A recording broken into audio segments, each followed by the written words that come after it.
From a tender young age, many trans kids are harassed in the neighborhood, bullied in the schools, and often exiled from the very families that are supposed to love us.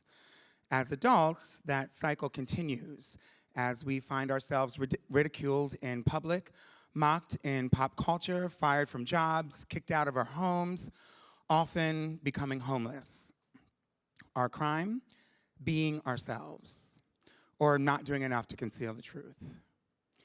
This unrelenting cycle of despair puts 1 in 3 trans women in extreme poverty and leads many of us to substance abuse, which subjects many more to survival sex work and violence.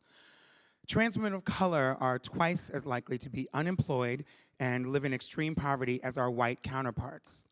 More than 40% of us experience homelessness, and nearly half of Black trans women attempt suicide. Almost inevitably, there are intimate partners who cannot handle their attraction to us, their transphobia. Shame turns to rage, rage turns violent, and can lead to cold-blooded murder by the very man who's supposed to love us.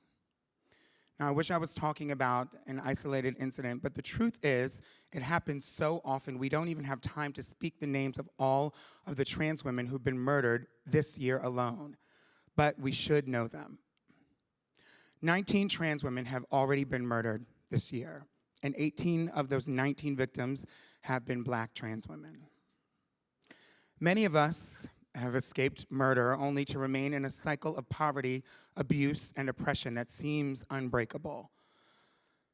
But it's not unbreakable.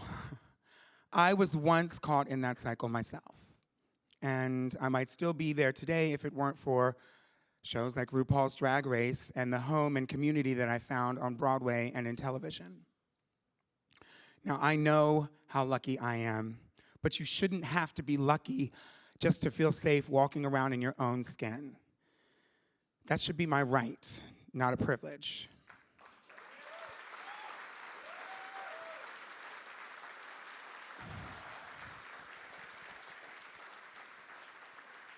But we cannot make that a reality. We can't change the world if we're fighting alone. Now, I believe that's why GLAAD is so insistent that we share our stories and our fights, and we fight this fight together. So, from my point of privilege to yours, I ask you to share our power, our love, our light, because when we all step up together, none of us will walk alone. And finally, none of us will have to fear a stranger or a lover, or most importantly, fear the person who we really are. When we do this together, real safety, real security, real freedom won't be a stroke of luck. It won't be a privilege. Being ourselves will, at long last, be our right.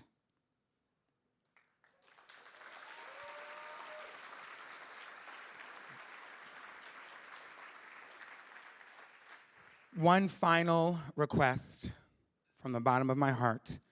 Please do not scandalize or act surprised when you discover that someone, maybe a celebrity, maybe not, loves a trans person. Our potential partners need to be welcomed into our spaces with open arms by everyone, not made to feel as though their sexuality is off because they love a trans man or woman. So let's lift them up the same way that we are lifting up each other tonight.